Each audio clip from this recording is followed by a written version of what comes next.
Praise be Jesus Christ and Mary Immaculate. Welcome to this 22nd Sunday in Ordinary Time. We're going to read from the Gospel of Luke, chapter 14, verses 1 through 7 through 14. This is the third and the last time that Jesus has a meal at the home of a Pharisee. Whenever Jesus is at a table with religious people, the Pharisees, the scribes, or any religious spiritual leader, it always ends up as an occasion for conflict.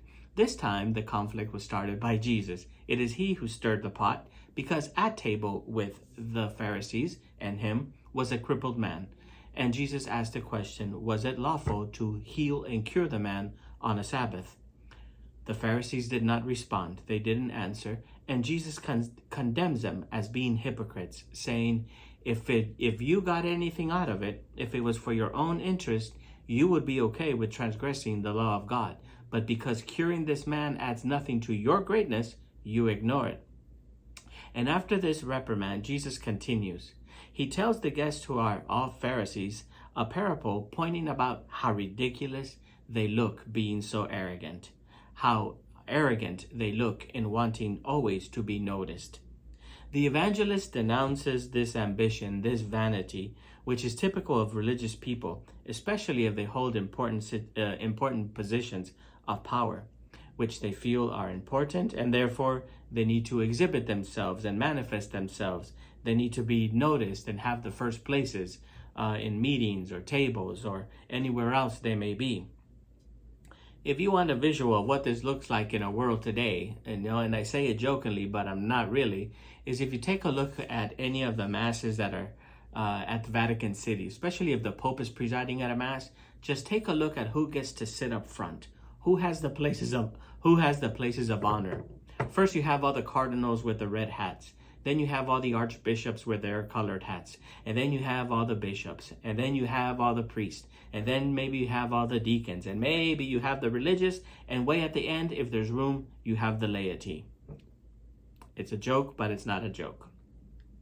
Jesus continues, when you are invited to a wedding by someone, do not put yourself first, because there may be a guest that's just a little bit more important than you. Jesus didn't make this teaching up. He's referring to a teaching that you find in the book of Proverbs, chapter 25, which reads, claim no honor in the king's presence, nor occupy a place of superiors, for it is better to be told, come up closer, than to be humbled before the prince. So this is already in the book of Proverbs. And here's the lesson that Jesus gives. It's a lesson that goes very well understood. This is not a lesson about humility, because religious people and religious folk, we can be very falsely humble. But this is an invitation to actually do the same things out of genuine love, with love, being comfortable, being average, being comfortable, being adequate, and not out of a false sense of humility, but out of genuine love, to empty yourself of any pride that you may have in order to make yourself least, just like Jesus.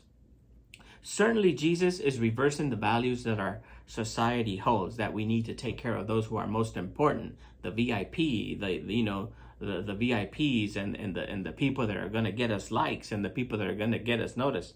Jesus reversed it. And Jesus has this harsh reminder to the Pharisees that everything they do, they do out of selfish interest for themselves. That they miss out on the graces of the good things that they do, of the great practices that are important, of the prayers that they do day and night, of their fidelity to the Lord and to his law. Those are all good things, but they miss out on the graces because they don't do it out of a free, genuine love. They do it to be noticed. And Jesus continually points this out in them. Do not be like the scribes or the Pharisees. Do not be like them. Jesus constantly reminds us. Jesus, who, being God, emptied himself from being God, taking on the form of a slave, and washed our feet. He made himself last. And he tells us that whoever places him or herself with those who are least, not with those who are rejected, not only get to imitate him, but they get to have communion with him. They share into the fullness of this divine condition.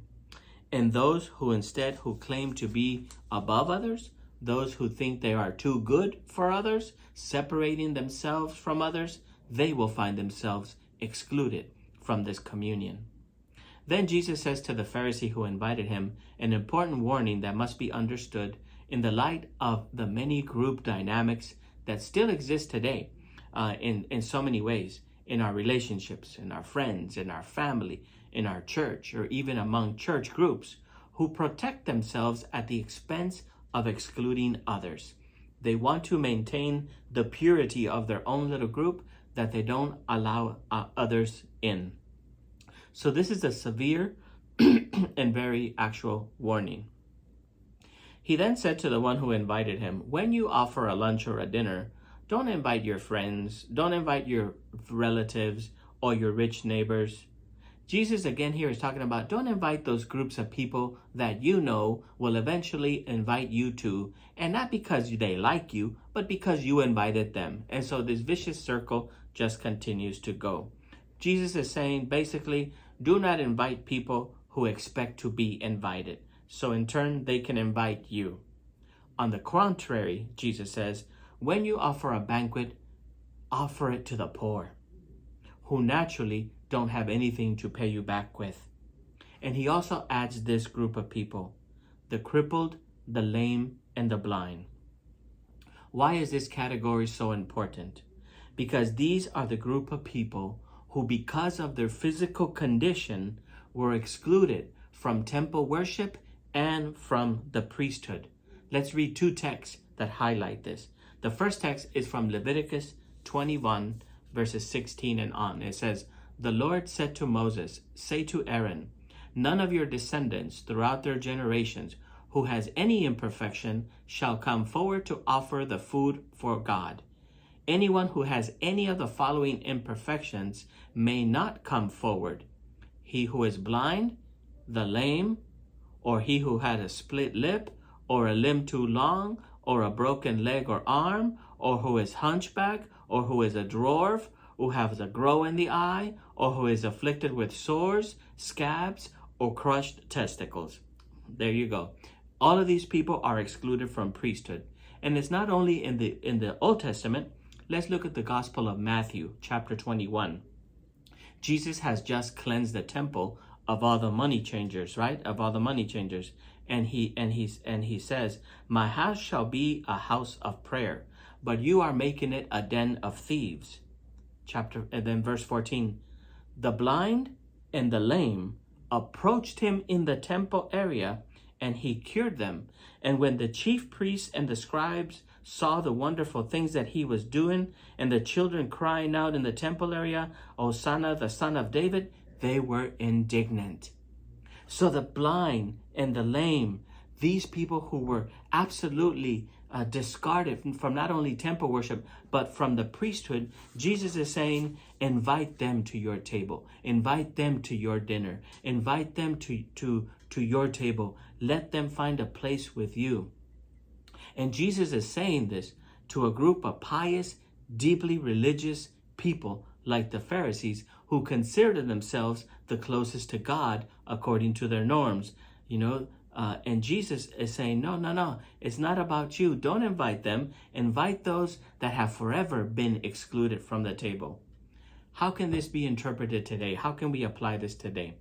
Just think about which groups of people today we Catholics exclude, not only from priesthood, but how many people do we exclude from partaking of our table? How many people do we want to exclude in order to keep the purity of our own group, of our own church communities, of our own religion? To those people precisely, Jesus sends us to invite to the banquet. They are precisely to whom our attention should go, because Jesus says, and then you will be blessed. And to be blessed is to be fully happy, because they have nothing to give back to us. Jesus invites this community of Pharisees and invites us to not act out of interest, but with disinterest, to always act with generosity and for love for others.